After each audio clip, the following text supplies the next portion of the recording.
Good morning. तो मैंने आपको पिछले में बता दिया था कि हम आरसीसी का क्यों इस्तेमाल कर रहे हैं। तो आज मैं कर रहा हूँ इंट्रोडक्शन पार्ट 2।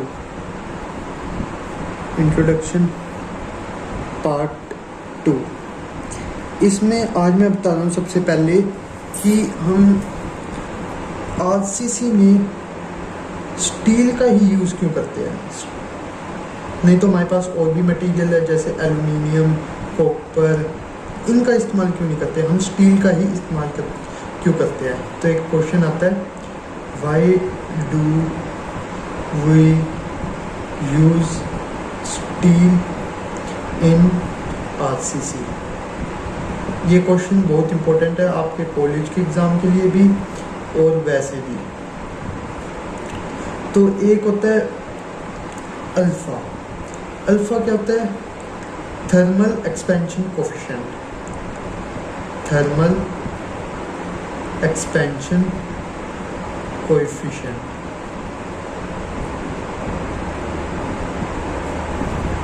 अब एक फॉर्मूला होता है जो होता है, मतलब delta L is equal to L alpha delta T. Delta L change in length, L original length, alpha the thermal expansion coefficient, delta T change in temperature. ये फॉर्मूला इधर से आया है। ये फॉर्मूला कैसे डिराइव हो रहा है वो मैं आपको बता देता हूँ। अब स्ट्रेन होता है, स्ट्रेन आपने टर्म सुनी होगी, स्ट्रेन जिसको हम डिनोट करते हैं एप्सिलॉन से। इसका फॉर्मूला होता है change in length divided by original length. तो strain is directly proportional to change in temperature. तो स्ट्रेन क्या होता है? Delta L by L is directly proportional to, ये अल्फा नहीं है, ये डायरेक्टली प्रोपोर्शनल का साइन है, डेल्टा टी। तो delta L is equal to L. अब मैं ये प्रोपोर्शनल का साइन हटा के यहाँ पे अल्फ़ा लगाया और डेल्टा टी। तो ये फॉर्मूला ऐसे ड्राइव हुआ है। अल्फ़ा होता है थर्मल एक्सपेंशन कोफिशिएंट। अब इसकी वैल्यू होती है अल्फ़ा ऑफ कंक्रीट की क्या वैल्यू है? अल्फ़ा ऑफ कंक्रीट की वैल्यू है 11 इंटू 10⁻⁻⁶ पर degree centigrade. Alpha of steel की 12 इंटू 10⁻⁻⁶ पर डिग्री सेंटीग्रेड। ठीक है। अब हम स्टील का इस्तेमाल, अब आपको ये तो पता लग रहा होगा हम स्टील का इस्तेमाल क्यों कर रहे हैं, क्योंकि इनकी वैल्यू ऑलमोस्ट सेम है। अब इस वैल्यू को सेम होने से क्या मतलब है? अब जैसे ये एक बीम है, ठीक है, इसमें मैंने डाल दिया स्टील डाल दिया। अब जैसे मान लो गर्मियाँ आ गई, गर्मियों में क्या होता है? मटेरियल एक्सपैंड करता है, मतलब ये थोड़ी ऐसे एक्सपैंड करेगी। और हम क्या चाहते हैं, अगर ये हमारी बीम, मतलब कंक्रीट बीम किसकी बनी है? कंक्रीट की। अगर ये कंक्रीट एक्सपैंड करे तो हम चाहते हैं ये स्टील भी उसके साथ और उसी की स्पीड पे एक्सपैंड करे। और ये कब होएगा? जब हमारा अल्फ़ा इन दोनों का, दो अलग अलग मटेरियल का सेम होगा, तब हम इसमें स्टील का यूज़ करते हैं। अगर मैं एल्युमिनियम डाल दूँ इसमें तो ये तो एक्सपैंड हो जाएगी, और क्या एल्युमिनियम एक्सपैंड ना हो, जिसके कारण इनके बीच में रिलेटिव मोशन बढ़ जाएगा। रिलेटिव मोशन बढ़ने की वजह से इनके बीच में क्रैक्स आ जाएंगे, मतलब इनका जो बॉन्ड होएगा ना, पकड़ने की क्षमता होगी वो कमज़ोर हो जाएगी। तब हम जाकर स्टील का यूज़ करते हैं, ना कि किसी और एल्युमिनियम का, कॉपर का। ठीक है। अब आता है, हमने मैंने ये तो बता दिया कि आप स्टील का क्यों यूज़ करते हो आरसीसी में। अब आरसीसी मतलब इंडिया में किसने बनाई? एक संस्था है BIS, इसकी फुल फॉर्म है ब्यूरो ऑफ इंडियन स्टैंडर्ड। इसने डिज़ाइन किया है हमारी आरसीसी को। डिज़ाइन आरसीसी मतलब इसने कुछ रूल्स बनाए हैं, कुछ रेगुलेशन बनाए हैं, जिसके ऊपर हम चलकर अपनी आरसीसी को डिज़ाइन करते हैं। अब ये भी आपके कोई कॉम्पिटिटिव एग्ज़ाम्स में आते हैं। इसने सबसे पहले क्या किया था, IS 1953 बनाया, उसकी फिर फर्स्ट रिवीजन हुई। फर्स्ट रिवीजन मतलब क्या होता है, मतलब जो अपन ने पिछले बनाया उसमें गलतियां निकालना, उसको समझना अच्छे से, फिर एक नया तरीका, एक और नया बनाना। इसने फर्स्ट रिवीजन कब हुई, 1957 में, IS 1957। जिस साल इसने रिवीजन हुई उस साल ही उसने इसका नाम दे दिया। इस रिवीजन में इसने क्या एक नया मेथड डाला, एक मेथड आया जिसके ऊपर RCC वर्क करती थी। उस मेथड का नाम है WSM। इसकी फुल फॉर्म क्या है, working stress method. Working stress method. फिर इसकी सेकंड रिवीजन हुई, दूसरी बार फिर से इसने रिवाइज किया। दूसरी बार रिवाइज कब किया था, IS 1964 में। उसका क्या आया, उस वक्त क्या आया जब इसने दोबारा से रिवाइज किया। रिवाइज क्यों करना पड़ता है, क्योंकि इसमें कुछ कमियां आई तो हमने इसको रिवाइज किया। तो इस वक्त निकल के आया ULM मेथड। ULM की फुल फॉर्म क्या है, अल्टीमेट लोड मेथड। अल्टीमेट। फिर इसकी एक और बार रिवीजन हुई, थर्ड रिवीजन में ये कब हुई थी, IS 1978 में। इस वक्त निकल के आया अपना सबसे बेस्ट मेथड जो हम आज के टाइम पे यूज़ करते हैं, LSM, जिसका नाम है लिमिट स्टेट मेथड। आपके सिलेबस में सबसे ज़्यादा यही लिमिट स्टेट मेथड। हम बीम भी इससे से डिज़ाइन करेंगे, स्लैब भी इसी से डिज़ाइन करेंगे, कॉलम भी इसी मेथड से डिज़ाइन करेंगे। तो आगे अब ये मेथड्स क्या क्या काम करते हैं, इनका क्या क्या यूज़ होता है, ये मैं आपको बता देता हूँ। सबसे पहले इन मेथड वर्किंग स्ट्रेस मेथड को समझने के लिए आपने एक ग्राफ पढ़ा होगा SM में, stress strain curve. Stress strain curve वो कैसा है, वो कुछ है इस प्रकार है।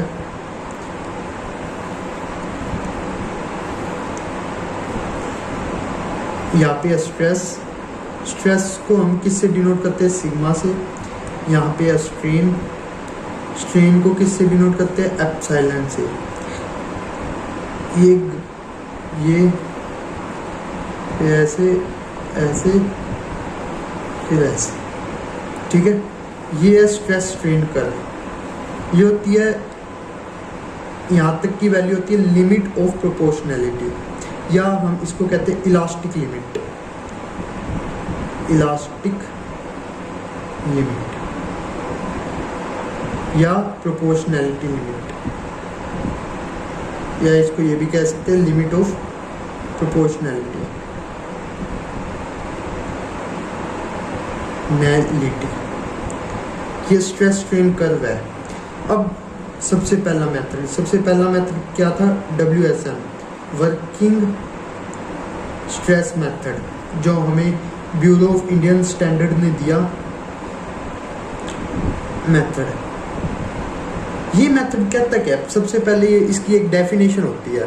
हर तीनों मेथड की एक डेफिनेशन होगी, उस डेफिनेशन के हिसाब से अपने को चलना होगा। सबसे पहले ये मेथड क्या कहता है, इसके आपको मैं हिंदी में बता देता हूँ। पहले ये मेथड कहता है, अब ये ग्राफ तो आपको पता है कि एक मटेरियल है, उसकी स्ट्रेंथ का ग्राफ है ये। मतलब अगर उस मटेरियल, जैसे मान लो ये एक पेन है, इसको मैं खींचूंगा, मान लो 2 मशीन लगा के ऐसे मैं खींच रहा हूँ इसको पूरी ताकत से, तो ये पेन कैसा बिहेव करेगा। पहले इसकी इलास्टिक लिमिट आएगी, खींचता, फिर मैं और खींचूँ, फिर इसकी ये ऐसे प्लास्टिक लिमिट आएगी, फिर यील्ड स्ट्रेंथ आ जाएगी, फिर इस पॉइंट तक अगर मैंने खींच दिया तो ये पेन ब्रेक हो जाएगा। तो ऐसे ही ये वर्किंग स्ट्रेस मेथड कहता था कि हम अपने जो मटेरियल है ना, उसकी स्ट्रेंथ को इधर तक ही मानेंगे, मतलब हम मानेंगे कि अगर हम किसी मटेरियल पर लोड आया और वो लोड यहाँ तक आ गया तो हमारा मटेरियल फेल हो गया। तो ये क्या क्या कहता था, द स्ट्रेंथ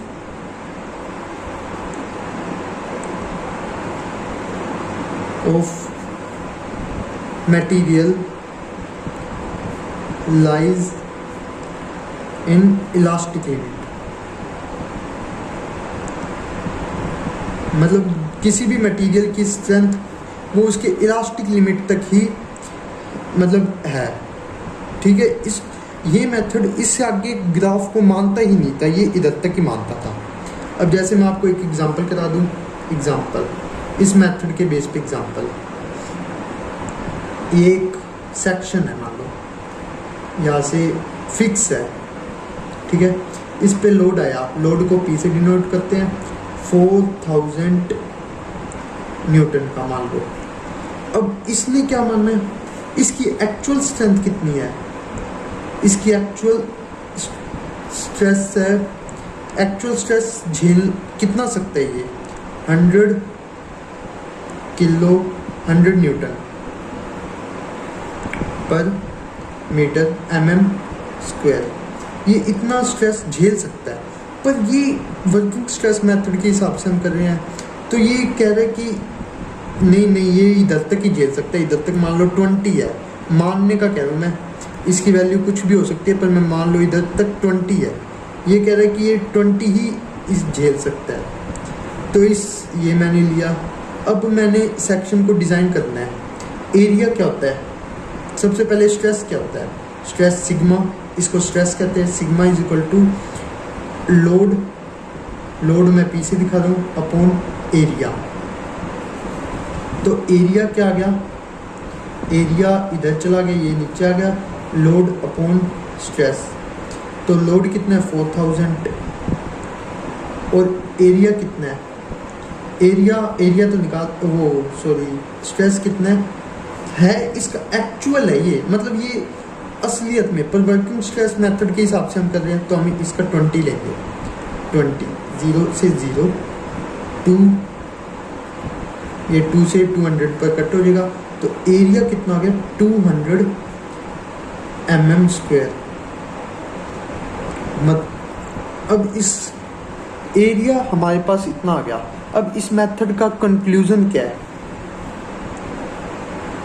कंक्लूजन क्या बनता है, कंक्लूजन ये आता है कि